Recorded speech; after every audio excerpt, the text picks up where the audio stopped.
Soundpeats está siguiendo una misma línea con los últimos modelos que ha lanzado que no me está gustando. Hace unas semanas probé los Soundpeats T3, este modelo lo compré con bastante hype de probarlo y sinceramente me decepcionó. Los Soundpeats T2 me gustaron mucho más y si comparamos las características más importantes una por una son superiores a los T3. Para lanzar un nuevo modelo y que no mejore notablemente al antecesor, yo personalmente prefiero que tarden más en sacar al sucesor y que la diferencia sea notable. Sacar modelos por sacar es una práctica que hacen muchos fabricantes y no me gusta. El caso que tenemos hoy es parecido al de los T2 y T3. ¿Por qué es parecido? Pues porque en los nuevos Soundpeats H2 hay cosas que no termino de entender si los comparamos con los H1, que es el modelo antecesor. En este vídeo os he realizado un análisis al detalle de los H2 y además al final de cada apartado una pequeña comparativa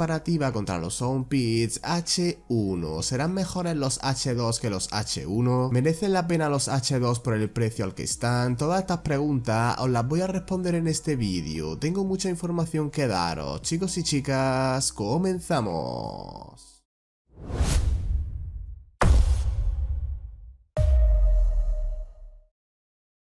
Estos H2 vienen presentados más o menos como todos los modelos de este fabricante. El diseño de la tapa exterior que cubre la caja es bastante llamativo y futurista. El logotipo hace un efecto arcoíris muy chulo cuando le da la luz. Al abrir la caja, lo primero que vemos es el estuche de carga. Los auriculares se encuentran dentro de este. En esta pequeña cajita nos incluyen los accesorios, que son 3 pares de almohadillas tamaño S, M y L. Ojo aquí, porque las almohadillas tienen un tamaño más grande de lo normal. Si las comparamos con las de los Halo W1 se puede apreciar la diferencia. Las comparo con este modelo porque la salida del audio, donde va colocada la almohadilla, tiene exactamente la misma forma y casi el mismo tamaño. Incluso los diminutos puntitos están distribuidos de la misma forma. También nos incluyen un cable de carga que tiene una longitud muy corta de 18 centímetros. Por último deciros que el manual de instrucciones viene en español y lo tenemos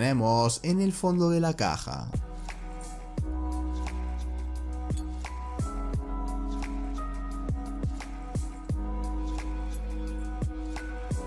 Las características técnicas más importantes que tienen son las siguientes: Bluetooth 5.2, chip Qualcomm 3040, codecs SBC, AAC, aptX y aptX Adaptive, doble micrófono en cada auricular, cancelación de ruido en llamada CVC 8.0, modo gaming, protección IPX5, compatibles con asistentes de voz, la capacidad del estuche de 300 mAh, la de los auriculares es de 32 y por último son compatibles con Android, Windows, iOS y macOS. Los H1 cuentan con carga inalámbrica en el estuche, la capacidad de este es de 500 mAh y la de los auriculares es de 60. Los H2 sorprendentemente no tienen carga inalámbrica y tanto la capacidad del estuche como la de los auriculares es inferior. Esto último lo entiendo porque la forma de los auriculares es totalmente diferente y en los H1 se le puede incorporar una batería de mayor capacidad.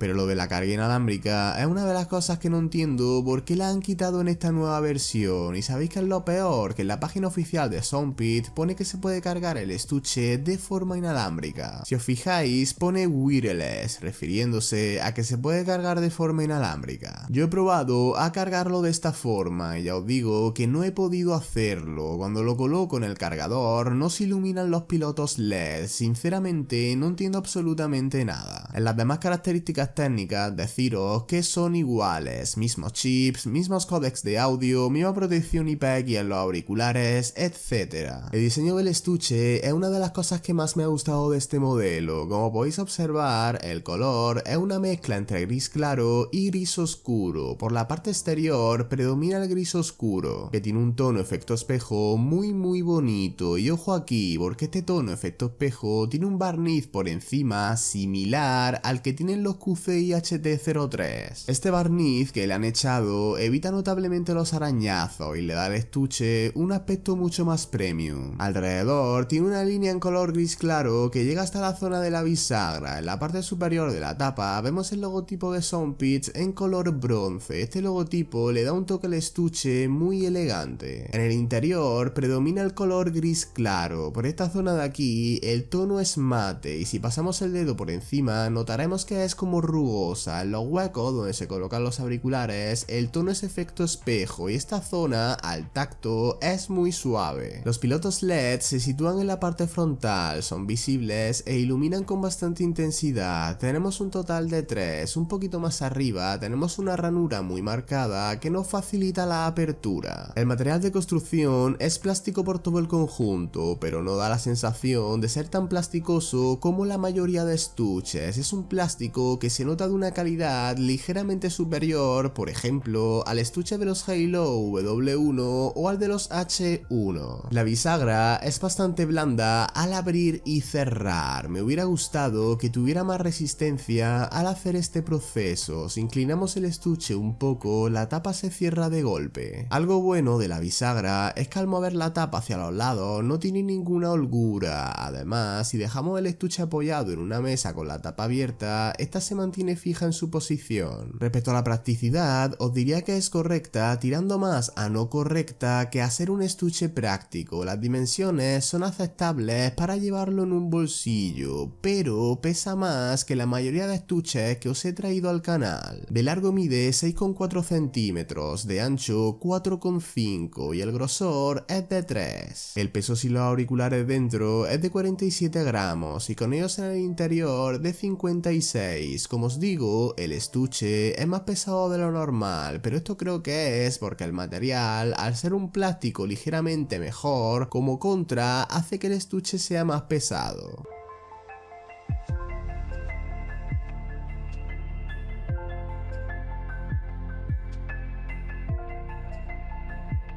El color de los auriculares es plateado en casi todo el conjunto y el tono es mate. A los auriculares no le han echado el barniz que tiene el estuche. Esto me parece un error no haberlo hecho, ya que los arañazos se van a marcar con mucha más facilidad. En los QCI HT03 tanto el estuche como los auriculares tienen el barniz. Por la parte externa de la patilla, el diseño más recordado al de los True Air 2. Es bastante parecido por aquí. Además, la patilla tiene la misma forma redondeada por la parte inferior. En color bronce y en la parte superior vemos el logotipo de la marca. Según esta, el logotipo es metálico, la verdad es que sí da la sensación de serlo. Dentro de aquí vemos un pequeño orificio que es el micrófono que cancela el ruido en una llamada y además también es un piloto LED. El piloto está como metido hacia el fondo y dependiendo desde el ángulo donde lo miréis, habrá veces que penséis que está apagado cuando realmente está encendido. También he detectado que la intensidad con la que ilumina es mejorable. El micrófono que capta nuestra voz se sitúa en la parte inferior de la patilla. Por la parte interna vemos la sigla R en el auricular derecho y los sensores de carga. Si os fijáis, los sensores están situados dentro de una ranura profunda para que así no rocen con nuestra cara, ya que hay gente que es alérgica al material de los sensores. Respecto a la calidad de construcción, no me termina de convencer. Quieren dar como la sensación de buena calidad con el color metalizado que han dado, pero ya os digo que de metalizado no tienen nada. Bueno, sí, el logotipo, pero por lo demás el material es plástico. Se ven bastantes ranuras de unión por el alrededor de la patilla y también por la zona del óvalo, por lo que cuestan. Esperaba algo mejor, pero bueno, tampoco son un desastre en el material. La zona por donde sale el sonido tiene un color bronce y aquí el material sí da la sensación de buena calidad. De largo miden 3,5 centímetros y de ancho 2,6. La patilla tiene un largo normal, 2,9 es lo que mide, el grosor es de 0,9 centímetros. Por último, el peso de un auricular es de 5 gramos.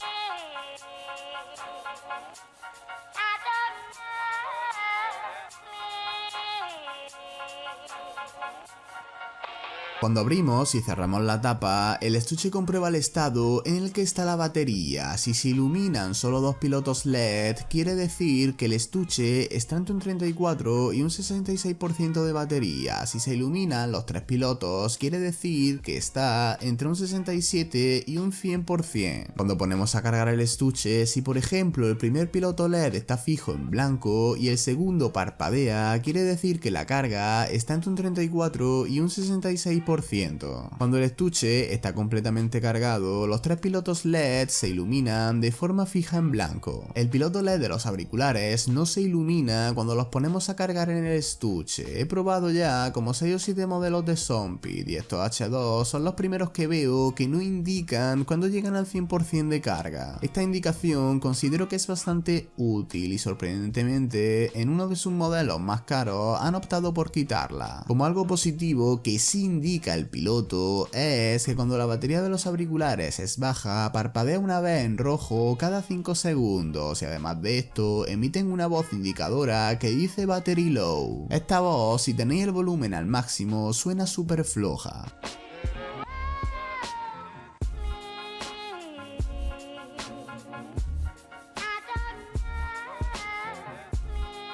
Para encender los auriculares hay que abrir la tapa y nada más hacerlo ya comienzan a entrar en el modo emparejamiento. Ambos auriculares se iluminarán en blanco y a los pocos segundos uno de ellos comenzará a parpadear en rojo. Cuando hagan esto ya podremos ir a los ajustes del teléfono a conectarlos manualmente. Para apagar los auriculares hay que colocarlos en el estuche y cerrar la tapa.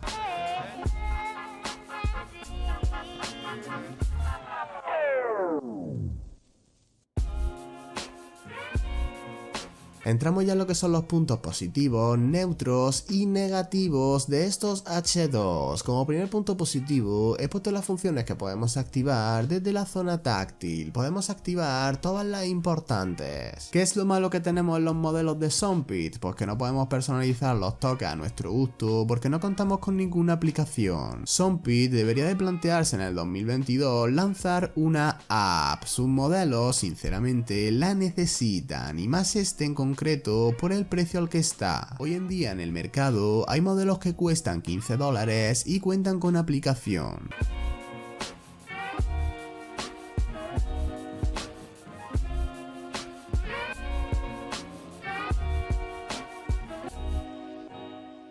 La zona táctil considero que es otro punto positivo. Al principio, cuando los usaba, pensaba que la zona táctil estaba delimitada por todo el logotipo metálico de la parte superior, pero no es así. La delimitación es la que estáis viendo en pantalla y tenéis que pulsar más o menos por esta zona. Pulsarla y encontrarla para activar una función me ha parecido más o menos fácil. Al principio puede que os cueste un poco, pero una vez acostumbráis es fácil. La parte donde se sitúa tiene una pequeña curvatura que al poner el dedo se siente bastante y se sabe al momento que es aquí donde se tiene que pulsar. Además, el logotipo metálico también lo sentiremos ya que tiene un pequeño relieve. Dependiendo de la función que activemos, los auriculares emiten un pitido, una voz o no emiten nada. Si activamos el modo gaming, emiten una voz que corta por completo la música y si activamos, por ejemplo, la función de pausar una canción, antes de que lo hagan, emiten un pitido. Este pitido solo se escucha en el auricular que hemos pulsado. Si subimos o bajamos el volumen no emiten nada, a no ser que hayamos subido el volumen al máximo y queramos subirlo más, entonces aquí sí emiten un pitido. Respecto a falsos contactos, deciros que prácticamente no he tenido ninguno, no son un problema en este modelo. Pasemos ahora a hablar sobre el ajuste y la ergonomía. La ergonomía me ha parecido excelente, el óvalo encaja perfectamente en la oreja y nada más te los colocas, se siente lo bien que encaja. Ya he probado muchos modelos de auriculares y sin ninguna duda, en ergonomía, los que tienen este tipo de óvalo angulado van genial. Por otro lado, el ajuste me ha ido bien, he podido realizar deporte con ellos, concretamente running. En ningún momento los auriculares han llegado al punto de caerse, el auricular izquierdo tenía que recolocármelo muy casualmente, pero nada problemático o molesto. Los he usado con las almohadillas talla M, no he necesitado cambiar a otro tamaño. Respecto a la protección contra el agua, tenemos protección IPX5. Les he pulverizado agua y los he dejado en remojo durante 3 minutos. Al cabo de este tiempo los he secado y probado. Los auriculares han pasado satisfactoriamente esta prueba, así que si sudáis con ellos no deberían de pasarle nada. La calidad del sonido es sin ninguna duda un punto positivo. En general se escuchan muy bien y vais a disfrutar mucho escuchando música con estos H2, pero en comparación con los H1 siento que el sonido en general es inferior. Los H1 tienen mucha más presencia en frecuencias agudas y medias, pero cuando los ponemos al máximo de volumen se nota que estas frecuencias se descontrolan un poco. En los H2 no se descontrolan nada cuando los ponemos al 100%, pero claro, esto pasa porque las agudas y medias están mucho más bajadas. Y además de esto, el volumen máximo que alcanzan los H2 es menor al de los H1. No he echado en falta más volumen máximo en los H2, considero que es un volumen medio alto, pero los H1 recuerdo que alcanzaban un volumen mayor. En frecuencias graves, los H1 diría que son ligeramente superiores. Las frecuencias graves se dividen en frecuencias subgraves, graves y medias graves. En los H2 he sentido más una sensación de subwoofer, así que en frecuencias subgraves los H2 para mí son superiores. Si escucháis canciones que cuentan con muchas frecuencias subgraves, con los H2 disfrutaréis mucho, ya que llegan a retumbar, pero todo esto lo hacen de forma muy controlada sin llegar a distorsionar. La latencia la he tenido que poner como punto neutro porque contamos con un modo gaming que no es demasiado efectivo. En PUBG Mobile, sin el modo gaming activado, he obtenido una media de 350 milisegundos. Si activamos el modo gaming, la latencia se reduce en más o menos 50 milisegundos, quedándose en una media de 300. Este resultado es demasiado alto para jugar a videojuegos online. En YouTube la latencia es súper buena. Con el modo gaming desactivado, la latencia es de 88 milisegundos. El resultado sin el modo gaming activado ya es muy bueno. Si activamos el modo gaming, la latencia se reduce en unos 30 milisegundos, quedándose en más o menos 64. Con este resultado no vais a apreciar ningún retraso en vídeos. Os dejo con las pruebas realizadas en mi Poco X3 Pro.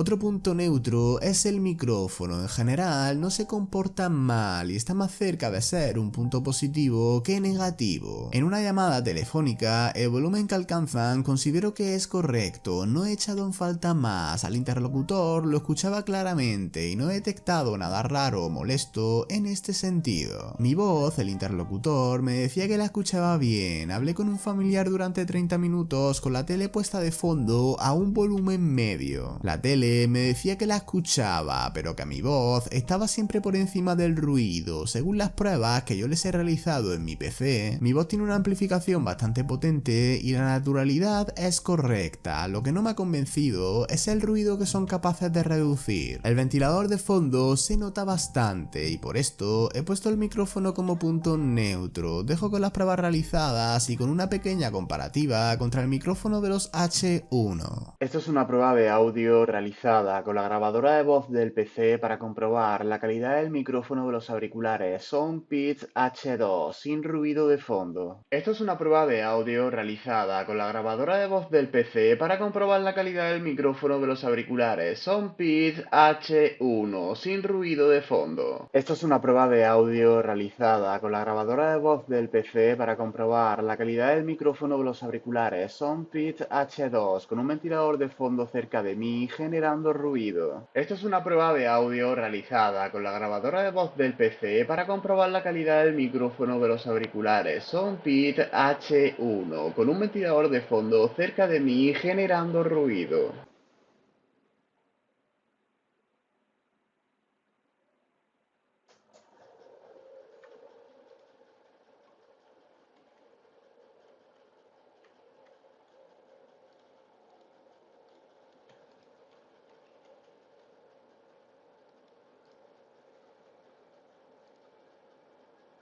Esto es una prueba de audio realizada con la grabadora de voz del PC para comprobar la calidad del micrófono de los auriculares Soundpeats H2 con un ventilador de fondo cerca de mí generando ruido y música de fondo a un volumen medio bajo. La batería, lamentándolo mucho, la he puesto como punto neutro. Quiero aclarar que el resultado obtenido no es para nada malo y para la mayoría de nosotros es más que suficiente para el día a día. Y entonces, ¿por qué he puesto la batería como punto neutro? Pues porque el resultado no es acorde a lo que cuestan. No pido que me den 5 horas más, pero al menos que me den una horita o 2 más. 4 horas y 28 minutos es el resultado que he obtenido reproduciendo música continuamente al 100% de volumen. Este resultado es acorde a modelos que cuestan menos que los H2 y si comparamos el resultado con el de los H1 no hay color, la diferencia es de 3 horas y 10 minutos. El estuche de carga tarda 1 hora y 57 minutos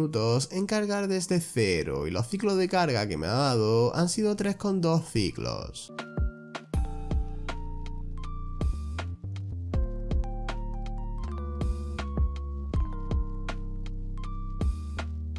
Como único punto negativo, he puesto un fallo que he detectado y que ya me dieron los Soundpeats True Engine 3 SE. Os explico, los auriculares cuando los ponemos a cargar no llegan al 100% de batería. El auricular derecho se queda en un 98% y el izquierdo sí llega al 100%. Esto no he detectado que sea un problema que influya en algo a los auriculares, simplemente el auricular derecho no llega al 100%. Esto no debería de pasar. Estos H2 en Amazon España están por unos 60 euros, en AliExpress sorprendentemente están más caros, 80 euros es lo que cuestan aquí. En Amazon México los he visto por 1800 pesos y en AliExpress por unos 1300, en la descripción os dejaré todos los links de compra. Conclusión final, ¿son mejores los H2 que los H1? Mi respuesta es no. Si comparamos las características más importantes una por una, los H1 son superiores, pero hay una característica importante que en los H1 es muy peculiar y es el ajuste. No a todas las personas le va bien el ajuste de los H1 ya que tienen un tamaño bastante grande, así que si estás en duda de si comprar un modelo u otro, el apartado del ajuste tienes que tenerlo muy en cuenta. Estos auriculares para nada considero que son una mala opción. Quiero dejar claro que en general me han parecido unos buenos auriculares, pero lo que no me cuadra es el precio al que los han puesto. Es demasiado alto para lo que ofrecen. Yo pagaría entre 40 y 50 euros por estos auriculares. Más no y menos tampoco. Estaría dispuesto a pagar más si los auriculares me ofrecieran algo más diferencial, como por ejemplo una aplicación, carga inalámbrica, cancelación activa de ruido, multipunto, etc. Cualquier duda que tengáis, dejadmela en los comentarios y os responderé lo antes posible. Nos vemos en el siguiente vídeo.